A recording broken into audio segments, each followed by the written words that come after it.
네, 오늘 목사님께서도 오랜만에 참석해 주시고 또 새로운 분이 계셔가지고 지금 벌써 16번째 시간인데 처음 하는 컨셉에서 좀 바꿨어요. 그러니까 기존에는 책을 가지고 읽으면서 나눔을 했었는데 제가 한 번 더 공부 아닌 공부를 해와서 조금 더 요약본으로 이렇게 정리를 해왔습니다. 그래서 제가 말씀을 먼저 읽어드리고 한 30초 정도 밑에 해설을 읽으신 다음에 나누는 방식으로 진행을 하려고 합니다. 78절 그럼 시작해 볼게요. 예수께서 말씀하셨다. 너희는 무엇을 보려고 광야로 나왔느냐? 바람에 날리는 갈대를 보고자 함이냐? 아님 통치자나 권력가와 같이 부드러운 옷 입은 자를 보려고 나왔느냐? 그들은 부드러운 옷을 입었지만 진리를 깨닫지 못한다.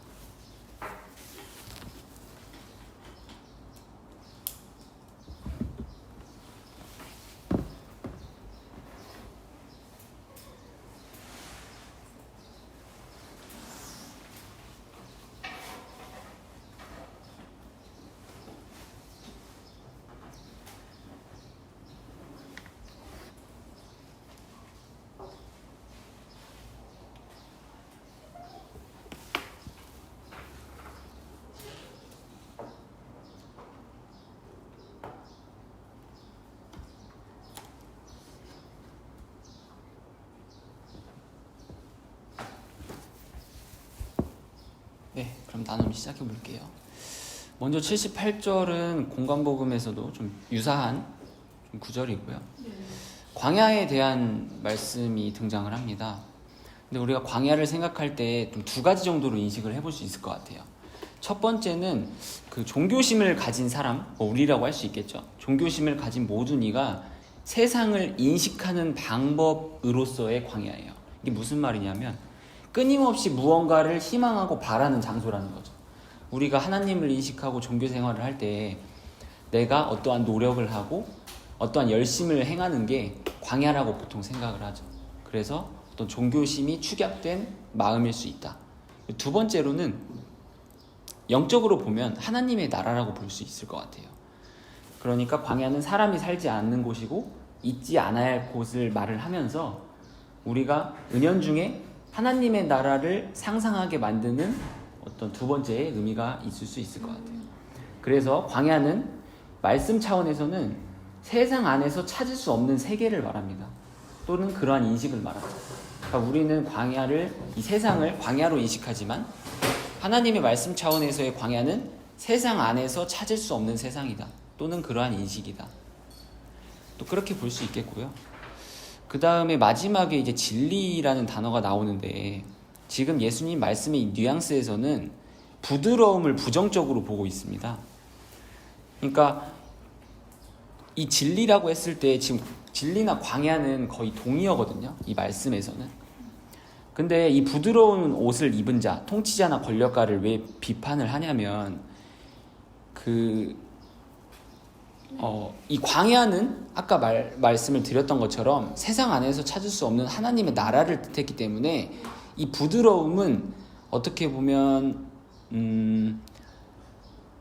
가림막이라고 볼 수 있을 것 같아요. 그러니까 우리가 부드러운 옷을 입었다라고 했을 때 어떤 날 것이 아닌 가리워져 있는 상태가 부드러운 옷으로 지금 표현을 하고 있고, 오히려 광야는 날 것, 막힘이 없는 그 세상을 말하고 있기 때문에 여기서 예수께서 진리라고 했을 때 부드러움과는 대조된 어떤 거친 광야 안의 사건이다. 그리고 우리와 예수 그리스도 안에 실 한 오락이라도 걸치지 않는 어떤 만남을 의미한다. 이렇게 볼 수 있을 것 같아요. 그래서 공관복음에서 예수께서 광야로 계속 나가는 이유가 우리가 세상을 인식하는 방법이 광야임을 보여주는 의도가 하나 있고, 그 다음에 정말 날 것으로 어떤 하나의 거침이 없는 투명한 관계를 보여주기 위해서 그런 광야의 영적 인식을 하도록 보여주는 그런 의도가 있는 것 같습니다. 그렇게 쉬운 본문은 좀 아니었기 때문에 아마 좀 천천히 한번 읽어주시면 될 것 같고요. 또 다른 의견 있으시면은 좀 묵상해 주시면 좋을 것 같습니다. 그러니까 여기서 통치자, 권력가, 부드러운 옷 여기서 저 여기서 부드러운 옷이 이제 뭔가 이게 세상에서 인정하는 권위? 네네, 맞습니다. 그 권위에 기대서 이 사람들이 말했으니까 이게 영적인 얘기야. 뭐 현대로 말하면 뭐 신학대학을 나왔으니까 뭐 박사를 받았으니까 뭐 그런 걸로 저는 이렇게 보이네요. 근데 예수님은 그런 게 하나도 없으셨고. 네. 네, 맞습니다. 여기서 이렇게 대비 그 컨트라스트가 분명히 보이거든요. 그러니까 이제 무엇을 본다라는 거는 광야는 아무것도 없잖아요. 허허하고 아주 텅 빈 공간이고 어떻게 보면은 이제 우리 안에 그 영적 자아의 공간을 뭔가 심볼처럼 표현해준 그런 느낌이 드는데 무엇을 보려고 하는 거죠. 우리는 눈을 가지고 있고 오감을 가지고 무언가를 보고 그걸 또 취하잖아요. 네. 그리고 그거의 정점으로서 통치자와 권력가가 등장을 하고 그들이 입은 이 부드러운 옷은 뭔가 육체를 위한 모든 장치를 의미한다 이런 생각을 했어요. 그러니까 몸에 닿았을 때 굉장히 감촉도 부드럽고 그게 뭔가 성공을 이렇게 상징하는 그리고 잘 사는 사람들 근심 걱정 없이 잘 사는 통치와 권력을 가지고 있는 그 탑 계층의 사람들이 두르고 있는 그 부드러운 옷은 모든 육체들이 사실은 그 지향하는 원하는 지금 여기서 보면은 뭘 보려고 하는 그래서 뭘 취하려고 하는 그 욕망하고 정확하게 통하는 것 같거든요. 네. 근데 이제 예수님 분명하게 진리는 거기 없다. 그 안에서 진리를 깨달을 수 없다. 라고 이제 일가를 하시니까 그런 그 대비감이 분명하게 나와 있는. 네. 집사님 말씀해주신 것처럼 뭐 다다음 구절에서 이제 가난이나 부를 이렇게 대조하시면서 또 하는 말씀이 이제 나오는데 우리가 이제 십자가와 부활을 인식할 때 어떻게 이렇게 광야처럼 텅 비어 있는 것이 가득 차 있는 상태인지에 대해서 계속 그렇게 대조를 하고 있는 모습을 발견하실 수 있을 것 같아요.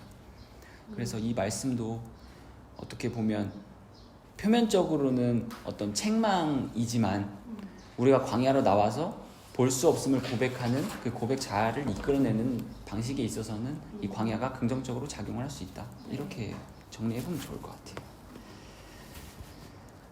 그렇네요. 네. 오늘 목사님이 얘기하신 밤의 어떤 그 네, 맞습니다. 뉘앙스하고도 통하는 맥락인 것 같아요. 네. 오늘 말씀하시는 밤이 어떻게 보면 그 죽음과 이제 생명의 시작점이라는 그 동시성을 가지고 있으면 뭐 유사하게 풀 수 있을 것 같아요. 네, 더 해주실 말씀 있으시면 해주셔도 되고 자유롭게 해주셔도 되고요. 뭐 없으면 넘어가도 나중에 말씀해 주시면 될 것 같습니다. 네, 79절입니다.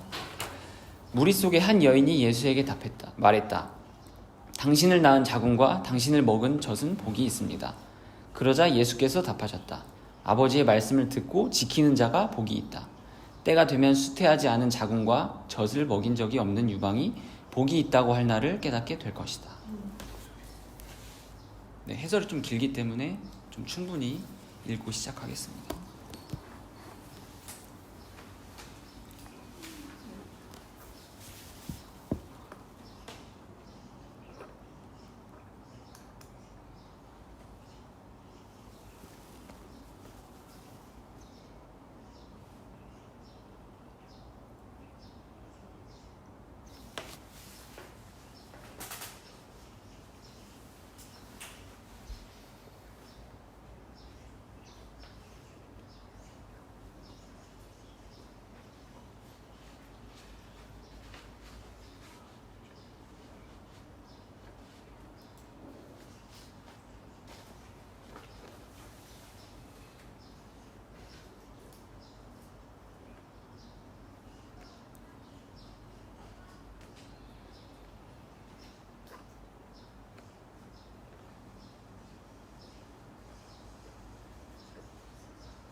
먼저 이 본문은 좀 이해를 돕자면 그 마태복음의 이제 종말장에 나오는 말씀과 좀 유사한데요. 먼저 설명해 드리면 마태복음은 이렇게 돼 있습니다. 그러니까 아이벤 자들과 젖먹이든 자들이 화가 있을 것이다. 근데 우리는 그걸 이렇게 이해하죠. 예를 들어서 어떤 종말의 날이 오면 생명을 가지고 있기 때문에 이 생명이 산출하지 못하고 죽게 되면 정말 화일 것이다. 그래서 뭐 그런 기도들도 있다고 해요. 뭐 전쟁 났을 때 아이를 베면 안 된다. 뭐 그런 것들 있잖아요. 그런 표면적인 해석도 많이 만연해 있습니다. 다만 이 도마복음에서는 이 마태의 내용을 꺾었어요. 그러니까 마태에서는 아이벤 자들과 젖먹이는 자들에게 화가 있다고 얘기하는데 도마에서는 본문에서 보셨다시피 아이가 없고 젖먹이지 못하는 그 상태가 복이 있다고 하죠. 그러니까 다른 표현을 하고 있다고 보시면 될 것 같아요. 네. 살펴보면 이 무리 속에 한 여인이 예수에게 말을 합니다. 내용을 보면 당신을 낳은 자궁과 당신을 먹인 젖은 복이 있습니다. 우리는 이걸 보고 어떤 마리아를 바로 떠올리게 되는데 이 무리 속에 한 여인이 의도가 보이죠. 그러니까 세상의 가치로서 높이는 말인 것 같아요. 그러니까 세상의 가치로 예수를 보게 되면 저분은 선생이기 때문에 선생을 낳은 그 윗세대는 얼마나 위대한 분일까라는 세상의 가치를 높이는 말이기도 하고요. 말씀의 영적인 측면에서 생각을 해보면 오히려 몸을 기념하려는 의도가 묻어져 있다. 그러니까 우리는 뭐 흔히 기독교라고 하고 우리가 말씀을 보는 차원은 몸을 기념하는 것이 아니라 오히려 몸이 없는 것을 영적인 몸을 기념하려는 의도로 말씀을 봐야 되는데 지금 이 무리 속의 한 여인은 세상의 가치를 가지고 그 말로 몸을 기념하고 있다. 그래서 대다수의 지금 저희도 마찬가지고 대다수의 사람들이 예수를 생각하는 방식이 그리고 십자가와 부활을 기리는 방식이 이렇게 몸을 기념하는 어떤 방식으로 종교 생활을 하고 있다. 이렇게 볼 수 있고요. 근데 예수님은 이렇게 말합니다. 좀 뜬금없죠? 아버지의 말씀을 듣고 그것이 지키는 자가 복이 있다. 우리는 이 말씀을 듣고 지키는 자라고 했을 때 어떤 내용을 계속 생각하는데 내용을 배제하고 읽어보면 우리는 이렇게 이해해보면 좋을 것 같아요. 듣고 울려내다. 울려내다라고 표현하기도 굉장히 어려울 만큼 그냥 담아내는 거예요. 영어로 따지자면 keep이라고 할 수도 있고요. 그냥 비동사라도 할 수 있는 거죠. 그냥 가지다, 되다, 어떤 담아내다. 그러니까 어떤 내용을 가지고 어떤 것을 뭐 만들어내는 과정이 아니라 듣고 그것을 울려내고 감화하고 그냥 그 상태가 변화하는 것. 그 변화는 결코 눈에 보이지 않죠. 이렇게 이해해 주시면 될 것 같고요. 결국 이 말씀의 핵심은 이 때인데요. 지금 이 동화복음에서는 복에 대해서 굉장히 직접적이면서도 간접적으로 설명하고 있어요. 이게 무슨 뜻이냐면은 직접적으로라고 하면 그러니까 생명이 없음이 결코 죽음이 아니다 라고 얘기를 하고 있는 거고 그리고 죽었지만 생명을 머금고 있다라는 것을 간접적으로 지금 드러내고 있다는 거예요. 그렇기 때문에 수태하지 않은 자궁과 젖을 먹인 적이 없는 유방은 생명을 담고 있지만 그 생명을 분출하지는 않는 상태. 그러니까 자신이 이 생명을 갖고 있다라고 소유하고 있다라고 장담하고 있지 않는 상태가 바로 이러한 표현일 것 같아요. 그래서 제가 마지막 해설에 공관복음과 연계한 묵상 이렇게 좀 적어봤는데요. 제가 이거를 좀 천천히 읽어드리도록 할게요. 예수께서는 왜 종말에 아이벤 자들과 젖먹이는 자들에게 화가 있다고 말씀하셨을까? 먼저 확실히 할 점은 예수의 종말 가르침이 먼 미래에 나타날 일을 예언하거나 실제 그 상황에 처한 사람에게 주의를 주는 말씀이 아니라는 점이다. 말씀은 철저히 예수와 나의 이야기다. 다시 도마 본문의 핵심으로 돌아가면 수태하지 않은 자궁과 젖을 먹인 적이 없는 유방이 복이었기 때문에 이와 반대로 공관복음의 아이벤 자들과 젖먹이는 자들은 복된 생명이 아닌 가짜 생명을 소유하는 존재를 말할 것이다. 실로 화인 것이다. 두 본문은 이율배반적이지 않다. 이렇게 좀 풀어봤습니다. 마지막으로 말씀드리고 좀 넘어가려고 하는데 이 시간이잖아요. 이 때가 지금 때인데 우리는 때를 이렇게 이해해 주시면 좋을 것 같아요. 아직과 지금의 만남이다. 그러니까 아직은 우리가 미래가 오지 않는 시간을 얘기하고 지금은 어쨌든 과거에 얽힌 시간인데 이 창세 전과 후의 완전한 만남, 지금의 현재를 살아내는 일은 어떻게 보면 생명을 머금고 있지만 생명이 아니다라는 그 두 가지의 인식, 그것이 아직과 지금의 동시성이다. 이렇게 이해해 보시면 될 것 같아요. 그래서 79절은 표면적으로는 예언이에요. 너 그렇게 복이 있다고 할 나를 알게 될 거야. 표면적으로는 예언인데 지금 이 시간에서 벌어지는 일이라는 거죠. 근데 이 시간에 무엇을 느끼냐? 아직과 그리고 이미 온 과거와 미래를 통합하는 지금으로서의 시간을 지금 말씀은 담아내고 있다. 이렇게 보시면 적절할 것 같습니다. 네, 설명이 좀 길었는데요. 아마 좀 잘 공감해 주실 것 같아서 좀 나눠주셔도 좋고요. 그러니까 그 공간복음에서 나오는 아이벤저 방법의 기자들에게는 가짜 생명에 대한 네, 화를 얘기했는데 화를 얘기하는 거고, 여기서 수태하지 않은 자가 저신목에 있는 주방은 사실은 생명이 없는 것처럼 보이지만 그렇죠. 없음을 고백함으로써 네. 진짜 생명을 취하는 네네. 지금과 아직의 관계다. 네. 그래서 어떻게 보면 직접적이기도 하고 간접적이기도 한 이 말씀이 좀 오묘한 것 같아요. 예수님의 말씀은 이제 표면으로 보고 본질적으로 좀 묵상을 하는 게 아까 목사님 말씀하신 것처럼 구약과 신약에서 어떻게 넘어야 되는지 그 부분에 있어서는 이렇게 묵상하는 것이 좀 적절하지 않을까라는 생각이 듭니다. 79절은 무리 속의 한 여인의 모습에서 저의 모습도 볼 수 있었고, 네, 그런 측면에서는 좀 재미있는 본문이 아니었나 이렇게 생각이 드네요.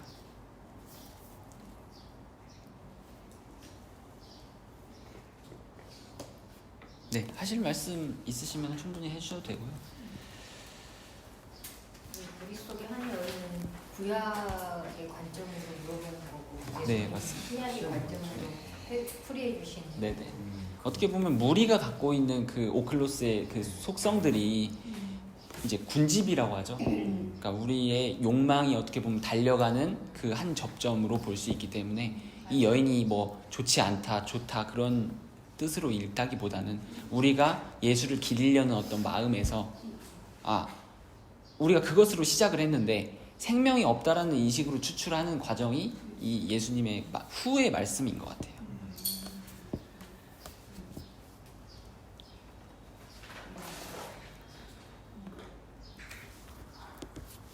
그럼 80절로 좀 넘어가 보도록 할게요. 예수께서 말씀하셨다. 누구든 세상을 알게 된 자는 몸을 찾은 것이요 몸을 찾은 자는 누구든지 세상이 아무런 가치도 없게 될 것이다.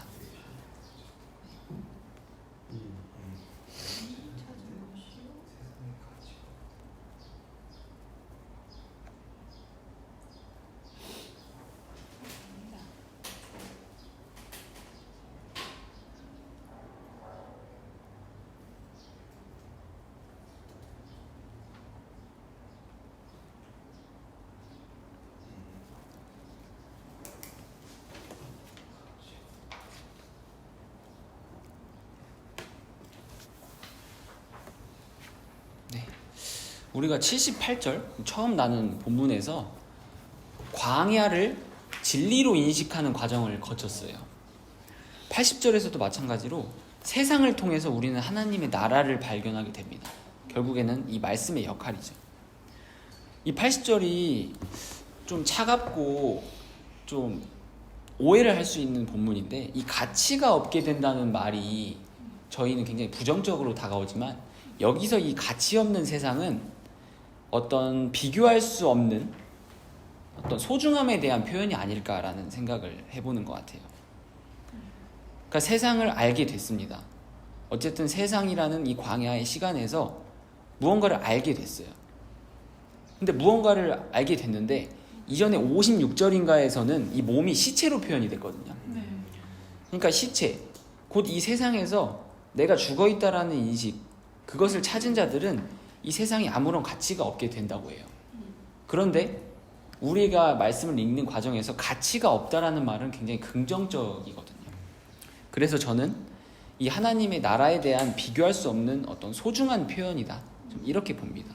그래서 제가 마지막에 좀 표현한 것처럼 어떤 압도된다고 해야 되죠. 우리가 갖고 있는 그 하늘에 속한 자, 이 하늘에 속했다는 그 이해가 세상을 압도하는 그 어떤 표현이다. 이렇게 볼 수 있을 것 같아요.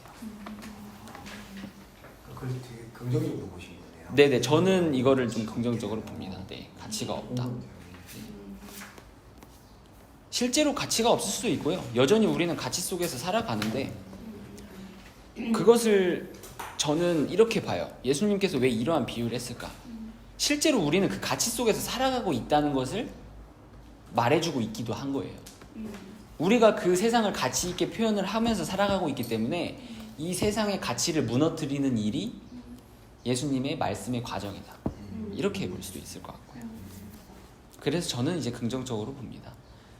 이 너무 부정적으로 보게 되면 좀 저는 개인적으로 좀 부작용이 있는 것 같아요. 좀 나약한지라 이 세상에 미련을 두지 않고 좀 버리고 싶고 대충 살아가고 싶고 그런 생각이 들기 때문에 과연 말씀은 그런 투로 이야기하는 것 같지는 않아서 긍정적으로 좀 풀이해 보려고 했습니다. 이 세상이 혼적인 세상이죠. 네. 그런 혼적인 것을 통해서 이 혼적인 게 결국은 영적인 게 아무런 유익이 되지 않는 거구나. 하지만 네. 이 혼적인 것은 필요하다. 네네. 알미라는 단어가 참 오묘한 것 같아요. 저는 알게 그래서 된 네. 이렇게 되죠. 네. 그러니까 세상도 알고 또 그러니까 현상도 알고 또 본질도 알게 되는 그 상태를 네네. 얘기를 하는 것 같아요. 그래서 몸을 찾았다는 얘기를 하는 것 같고 그 뒤에 후반절 몸을 찾은 자는 영적 어떤 자아의 세계를 얘기를 하는 걸 거예요. 그러면 그 세계에서의 팩트는 세상이 가치 있고 싶어도 전혀 가치로서 범접할 수 없는 그 다른 공간을 의미한다는 측면도 있는 것 같거든요. 맞습니다. 네. 저는 사실은 예수께서 말씀하셨다. 이 첫 문장이 예수께서 말씀하셨다고 책 제목도 그런데 이 한 문장을 없애버리면 사실은 굉장히 무색무취한 누구나도 말할 수 있는 그냥 본문이에요. 집사님 말씀해 주셨던 것처럼 우리가 알게 된다는 거는 예수께서 말씀하셨다라는 어떤 그 울림을 통해서 우리가 세상을 보고 있기 때문에 이 세상이 가치가 없다는 것이 가치가 있다는 그 전도로 바뀌는데 예수께서 말씀하셨다라는 이 한 문장이 없고 알에 대한 이해가 없다면 이 세상을 그냥 지식으로 본다는 거예요. 경험으로 보고. 그래서 저는 이 말씀이 누구나 좀 이해할 수 있는 말씀이지만 이 예수께서 말씀하셨다라는 어떤 존재의 어떤 이 느낌이 같이 포함이 돼 있기 때문에 저는 그래서 성경만이 우리가 하나님을 알 수 있는 유일한 방법이자 길이다. 이렇게 말을 하고 싶어요. 사실. 저도 동의를 하고요.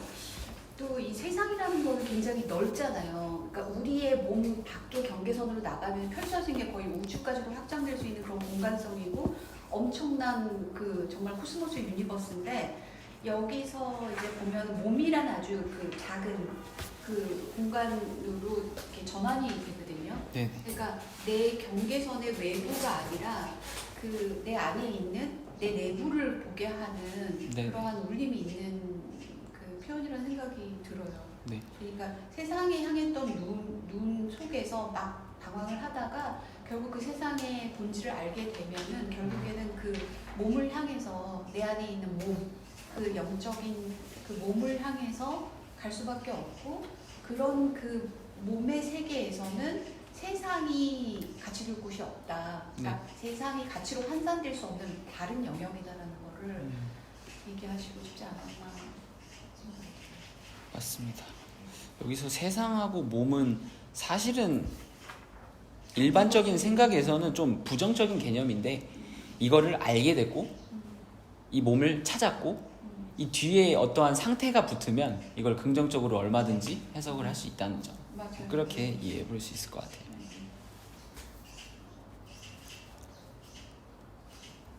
이게 더 이상 부정적으로 보여지진 않는 것 같아요. 네네. 네. 예전에는 그냥 아무런 가치가 없다고 이러면서 되게 안 좋게 봤을 것 네네네. 같은데 좀 약간 분리감이 생기는 것 같아요 이제는. 아까 말씀드렸던 것처럼 56절인가에서는 시체였는데 여기서 몸으로 다시 표현했다는 거는 이게 어떤 혼동돼서 두 번 기록했나라는 그런 의심을 받을 수가 있는데 저는 분명히 다분한 의도가 있다고 봐요. 시체는 어떤 죽음에 대한 노골적인 표현이고 이 몸에 대해서는 어떤 그 영의 몸을 어떤 소중하게 생각하는 그런 측면에서 저는 두 가지를 같이 기록했다고 보고요. 정말 이 몸이라는 단어 하나만 딱 다르거든요. 56절에서 아마 네. 언어가 달라요? 아 원어는 제가 모르겠는데 시체랑 네 시체나 몸은 좀 표현이 아, 좀 다른 것으로 그렇게 보고 있습니다. 코토로는 네페라를 썼고 거기가 시체에 더 가깝고 여기는 소마에 더 가깝게 아마 소마. 유사한 걸로 알고 있거든요. 네. 소감에 그냥 바디를 의미하는. 영의 몸을 소마는 조금 더 이제 말씀화가 되었다든지 이제 거기에 조금 더 그러니까 그냥 몸은 샤르크를 쓰는 것 같고 그다음에 좀 더 뭔가 깨우친 몸 같은 걸 쓸 때 소마를 쓰고 아마 그렇게 기억하고 있어요. 네. 목사님 해설 잘 해주셔서 감사드리고요. 81절로 좀 넘어가 보겠습니다. 예수께서 말씀하셨다. 부를 소유한 자는 그것을 다스릴 것이다. 그러나 힘을 가진 자들은 그것을 버려야 할 것이다.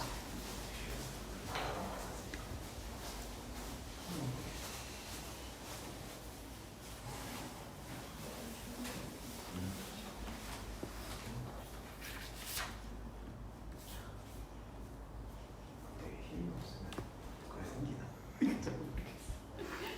어렵다. 네. 먼저 뭐 다 느끼셨을 거예요. 부하고 힘이 등장을 하는데 사실은 힘을 소유한 자도 그것을 다스린다고 표현을 하면 되잖아요. 사실 우리가 부도 마찬가지고 어떤 재산이라고 얘기를 하죠. 그냥 쉽게. 힘도 마찬가지로 그것을 다스린다고 말을 할 수가 있었을 거예요. 근데 왜 이렇게 대조적으로 표현을 했냐?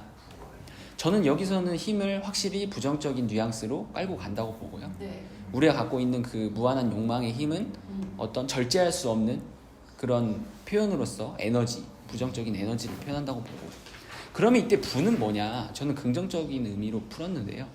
이게 산상수훈에서는 당연히 가난한 상태가 복이 있다라고 표현을 했기 때문에 저는 이 가난의 지점으로서 이해를 해보면 좋을 것 같고요.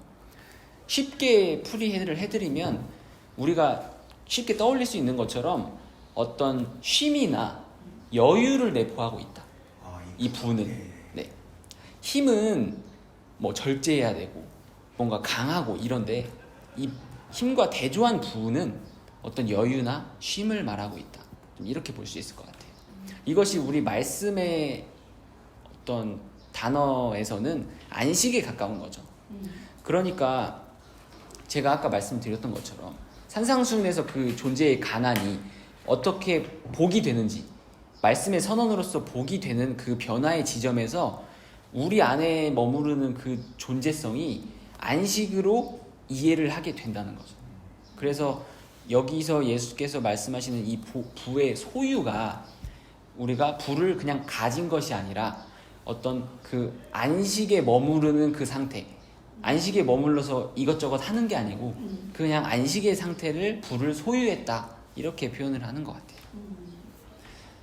그리고 마지막에 풀어드린 것처럼 힘을 버리라고 하는 이유는 안식과 지금 대조가 되고 있기 때문에 안식이 없는 끝나지 않는 일의 연속이다. 무한한 욕망이 지닌 일 방향성이다. 그것을 멈추라 라고 말을 하고 있는 것이 아닌가. 이렇게 보면 좋을 것 같아요. 그 힘이라는 게 내가 버려야지 한다고 버려지는 게 네네. 아니라는 게. 그렇죠.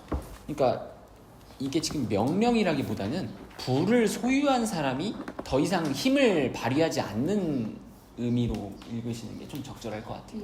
저는 거기서 아예 한 단계 더 나아가가지고 네. 그게 그러니까 힘을 가진 자를 버려야 할 것이다 이런 명제도 필요 없이 네, 맞습니다. 아예 관심도 안 가질 것 같아요. 네네. 그 이거하고 상관이 없다라는 것처럼 느껴져요. 그러니까 그게 틈탈 수가 없는 지점으로서의 그 안식의 영역, 여유의 영역으로 다가오거든요. 네, 맞습니다. 그러니까 표면적으로는 지금 첫 문장과 두 번째 문장을 대조를 하고 있는데 네, 대조. 부를 소유한 사람이 과연 힘을 가질 것인가에 대한 그 회의감을 좀 내포를 하고 있는 것 같아요. 그러면서도 힘을 버려야 할 것이다라는 그 말씀의 이 끝에서는 그렇게 힘들게 일방향성으로 곤두박질 치는 그 행동을 멈췄으면 좋겠다라는 어떤 바람이 담겨져 있는 것 같고요. 그렇다고 해서 이 다스림이 어떤 통치의 개념은 아니기 때문에 아까 말했듯이 여유와 쉼을 가진 상태, 가난이 부과되는 그 상태를 말을 하기 때문에요. 그렇게 읽어주시면 좋을 것 같아요. 그러니까 통상적으로 생각하는 부가 아니네요. 네네. 통상적인 부는 힘을 써야지 쟁취하는 걸로 네네. 이해하는데 그때 부는 쉼과 안식의 상징을 수가 있는 것 같아요. 제가 책에서는 부하고 힘은 굉장히 맞닿아 있다고 해설을 했어요. 근데 사실은 부가 있으면 힘을 얻을 수 있잖아요. 그렇죠. 네. 그런데도 불구하고 여기서 대조를 한 이유는 저는 부는 어떤 우리가 갖고 있지 못한 그러나 가져야 할 어떤 영적인 의미를 담은 것이 아닌가. 네네. 예수님이 말씀하셨다라고 계속 나오는데 네네. 예수님 말씀하신 거는 그 얘기를 하고 싶어서 네, 맞습니다. 네, 이렇게 하셨을 것 같아요. 네네. 좀 간단한 문장이지만 좀 살펴볼 점이 많은 본문이었고요. 82절을 살펴볼게요. 예수께서 말씀하셨다. 누구든지 나에게 가까이 있는 자는 불 가까이 있는 것이요 나에게서 멀어진 자는 그 나라에서도 멀어진 자니라.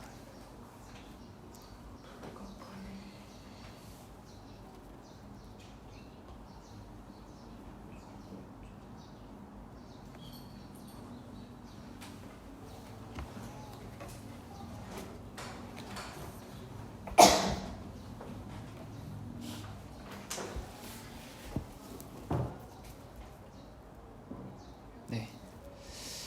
우리가 생각하는 나라의 개념은 어떤 구축된 공간을 의미하잖아요. 우리가 생각하는 이미지는. 근데 여기서는 움직임을 묘사하고 있습니다. 그러니까 뭐냐면 지금 이 본문에서 불하고 나라는 같은 개념으로 쓰고 있거든요. 그러니까 불 가까이 있으면 나랑 가까이 있는 거고 나에게서 멀어지면 그 나라에서 멀어진 자라고 표현을 하고 있기 때문에 여기서 불과 나라는 동의어로 쓰고 있는 거예요. 네. 근데 재밌는 표현이 불 가까이라고 했어요. 저는 이 불 가까이라는 표현이 움직임을 묘사하고 있다고 보거든요. 그러니까 우리가 불이라고 하면 죽음을 먼저 떠올리고 어떤 소멸을 떠올리는데 지금 불의 움직임을 통해서 우리가 생각하는 그 구축된 나라를 지워버리고 본인의 나라, 우리가 나라라고 명명할 수도 없을 만큼의 그 나라를 묘사하고 있다. 그러니까 어떤 정의 내릴 수 없는 나라에 대한 움직임을 불의 움직임, 불 가까이로 이렇게 표현을 하고 있다. 이렇게 보고요. 그러면은 예수와 나에게서 멀어진 자는 누구를 상징할까요? 당연히 우리의 지금 표면에 있는 예수를 그리스도로 받아들일 수가 없는 그러한 존재를 의미하지만 소멸을 받아들이지 않는 자를 의미하기도 해요. 그러니까 십자가를 겪지 않는 거죠. 그 십자가의 죽음을 겪지 않는 상태에서의 부활과 생명과 이런 것들은 욕망으로서의 생명인데 지금 여기서는 불을 반드시 경험해야 된다라는 것을 간접적으로 드러내고 있는 거예요. 그럼 여기서 불이 네. 그 생명의 소멸을 말하는 거예요? 저는 그렇게 봐요. 소멸과 소생이 같이 있다. 그러니까 구약 성경에서 떨기나무 보면은 막 없어지지 않고 계속 활활 타오른다라는 그 표현이 저는 그 두 가지의 표현이 아닌가. 저는 이걸 어떻게 제가 묵상을 했냐면 이게 맞다 틀리다는 아닌데 내가 불을 던지러 왔다라는 예수님의 표현이 있잖아요. 저는 그것을 읽으면서 그 모세 출애굽기 3장인가요? 여기? 3장인가 그 모세에 대한 불 꺼지지 않는 떨기나무를 바로 떠올리게 됐거든요. 그게 뭐 정확히 맞다라는 표현인지는 모르겠지만 제가 느끼는 바로서의 이 불은 그 죽음과 생명을 동시에 표현하는 그런 의미일 것이다. 죽음으로써 진짜 생명을 얻을 수 있는. 네, 그러나 죽지 않는. 그래서 저는 가까이라는 표현이 정말 재밌다고 본 거고. 그러니까요. 네네. 이 불이 뭐 환히 밝히 드러내주는 그런 속성도 있기 때문에 우리가 예수에게 다가갔을 때 나의 없는 면을 본다던가 뭐 그런 묵상도 가능하죠. 꼭 죽음이라는 표현이라기보다는 환하게 차관님 비춰주는. 때는 지금 여기서 불의 속성보다는 불의 그 움직임에 네네네. 더 집중을 하신 건가요? 그렇죠. 왜냐하면 우리가 생각하는 이 나라가 지금 여기서의 그 나라는 분명 하나님의 나라를 말하고 있거든요. 하지만 우리가 읽었을 때 그 나라는 굉장히 정적이고 구축된 나라이기 때문에 이 불 가까이라는 그 움직임이 정말 정의 내릴 수 없는 나라를 좀 상징한다고 봐서 저는 이렇게 읽었던 것 같아요. 다양한 묵상이 가능합니다. 뭐 모든 본문에 있어서 그런 것 같아요.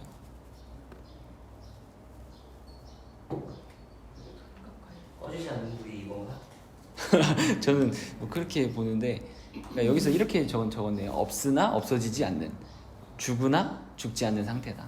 이렇게 기록을 한 것 같아요. 두 차원이네요. 꺼지지 않는 불에서는 부정적인 것도 있을 수 있고, 네네. 자기 욕망이 끊어지지 않는 걸 말할 수 네네네. 있고, 그러나 이제 2차원에서 불 가까이 있는 거는 죽었으나 죽지 않는 상태가 지속되고 있다. 네네네. 지속이 좀 중요한 것 같아요. 그 영원성. 네네. 움직임 말씀. 네네.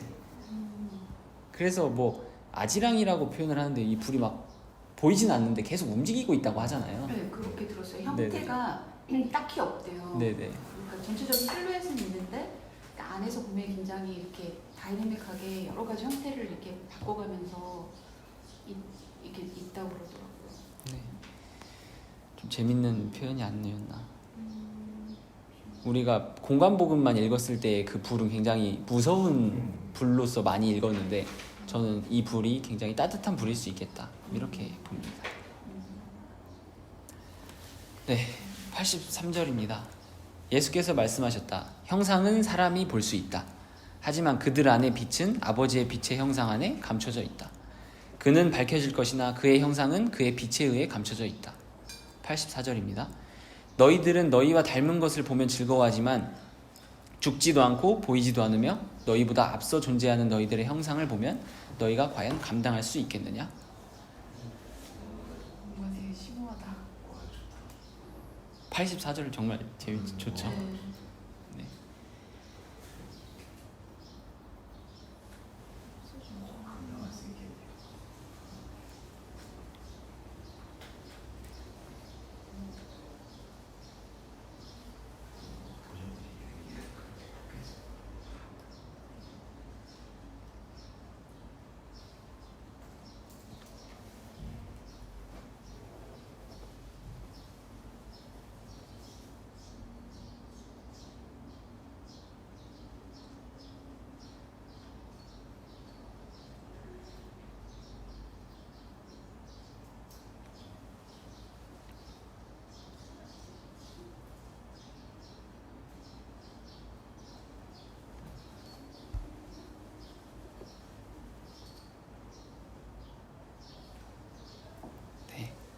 83절과 4절은 제가 묶어서 가져왔는데요. 83절은 딱 끝맺음이 있습니다.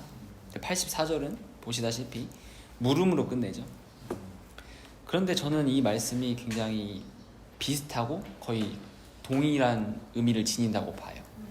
중요한 좀 단어를 좀 찝어보면 저는 83절에서는 감춰진 형상을 가져왔고요. 그리고 84절에서는 앞서 존재하는 너희들의 형상을 가져왔습니다. 저는 이 감춰졌다, 앞서 존재하는 너희들의 형상이다, 이게 우리가 모르는 형상을 정말 두 가지의 의미로 다른 단어로 표현을 했다고 봐요. 우리가 형상이라고 했을 때 보는 것을 의미하잖아요. 감춰진 형상과 앞서 존재하는 너희들의 형상은 우리가 볼 수 없는 형상을 의미합니다. 그래서 84절에 이 감당할 수 있겠냐라는 이 물음은 이런 거예요. 노골적이죠. 84절은 자, 감춰져 있고 보이지도 않고 죽지도 않고, 여기 죽지도 않는다고 돼 있습니다. 우리가 보면 즐거워한다고 돼 있어요. 감춰져 있고 보이지도 않고 죽지도 않는 이런 무색무취한 영의 몸을 과연 너희가 사모할 수 있겠느냐라고 묻는 거예요. 그러니까 이것이 협박이 아니라 어떤 이 감당은 짐을 짊어진다라는 의미가 아니라 기쁘고 벅찬 그 감정을 애둘러 표현하고 있다. 저는 이렇게 보고 있어요. 그 협박하는 논쟁이 아닌 거네. 저는 이제 그렇게 봤는데 그렇게 보이기도 해요, 사실은. 우리 대사본을 감당할 수 있겠습니까? 그러면 협박하는 거죠. 그러니까 이거는 그냥 읽어도 돼요. 그러네. 아니, 너희가 즐거워하지 않는 것들에 대해서 너희는 계속 이 시간을 지속할 수 있을 것인지에 대해서 이제 묻고 있는 거죠. 이 형상이 뭐 예수로도 볼 수 있고 나 자신으로도 볼 수 있는데 그 예수 안에 예수, 나 안에 나는 감춰져 있고 보이지도 않는다는 거예요. 하지만 확실한 거는 앞서 존재한다는 거죠. 이 앞서 존재한다는 것이 시간적인 앞섬이 아니라 본래 존재하고 있던 나의 속성을 드러내는 측면에서는 굉장히 재미있고 기쁠 수가 있는 거죠. 되게 기쁘고 벅찬 그런 표현들일 것 같아요. 네네. 그래서 이 두 가지는 같이 읽어보면 좀 재밌는 표현이었고 좀 노골적인 것 같아요. 그냥 단도직입적이고 이거는 빛에 의해 그냥 감춰져 있다. 근데 의도적으로 하나님이 감춘 것이 아니라 너희가 볼 수 없다라는 표현을 이렇게 표현한 것 같아요. 그래서 우리가 어둠과 빛을 인식하는 방법이 어떤 우리가 갖고 있는 두 가지의 극과 극인 측면이 아니라 하나님의 말씀 차원에서는 정말 입체적으로 풀 수 있고 재밌게 읽어볼 수 있지 않을까. 그런 면에서는 다양한 묵상을 하는 걸 절 좋아해요. 옛날에 묵상했을 때는 어떤 기본적인 틀이나 답을 가지고 묵상을 했다면 지금은 여러 측면에서 좀 보고 이게 또 맞다라는 결론을 내리고 끝맺음을 하진 않는 것 같아요. 최근에는. 그때 좀 감정이나 생각이 조금 다르기 때문에 저는 사실 저 책을 냈을 때의 이 도마복음의 그 색감과 지금 다시 한번 읽었을 때의 색감이 다르다는 것을 좀 느낄 수 있을 것 같아요. 옛날에 목사님이 저한테 그 말씀 하셨을 때 저는 도저히 이해가 안 됐거든요. 왜냐면은 다른 말을 하고 있다고 생각했어요. 언제는 이 얘기하고 언제는 이 얘기하고 목사님 솔직히 말씀하시잖아요. 옛날에 요한복음 풀었을 때는 조금 뭐 그랬는데 지금은 조금 더 이렇게 한 단계 나아갔다라는 표현이 저는 그게 발전의 의미라기보다는 이 말씀을 더 풍성하게 감흥한다는 차원에서는 어떠한 해석도 좀 가능하다. 그런 측면에서 좀 책 읽기나 어떤 시상을 좀 읽거나 이런 것들이 우리의 영적인 생활에 좀 도움이 되지 않을까. 세상에서 안 좋게 생각하는 어떤 랩이나 춤이나 이런 것들도 뭐 충분히 도움이 될 만한 재료나 요소들이 아닐까 그런 생각이 좀 들기도 하고. 도구로서 진리를 다양하게 볼 수 있으니까. 네, 그래서 사실은 제가 해설하는 게 조금 좀 걱정이 돼요. 그러니까 물론 그렇게 받아들이지 또 않으실 거고 저도 그런 의도가 없지만 어떤 그 줄기를 이렇게 쭉 좀 주는 것 같아서 이런 해설을 좀 하고 싶지는 않은데 그래서 저는 추천드리는 게 좀 귀찮으시고 목사님도 아까 책 얘기하셨지만 그 제가 생각한 그 해설과 그런 읽기를 다 빼고 본인이 이 본문을 읽었으면 좋겠다는 마음으로 이 책 서론에 목사님이 잘 풀이해 주신 그 114개의 구절을 먼저 나열을 한 것 같아요. 내가 생각하고 묵상한 내용은 이런 거야. 읽어보고 너희들이 담아내 라는 보통 그런 의미로 쓸 거예요. 책을 보통은. 그게 설명이잖아요. 설명.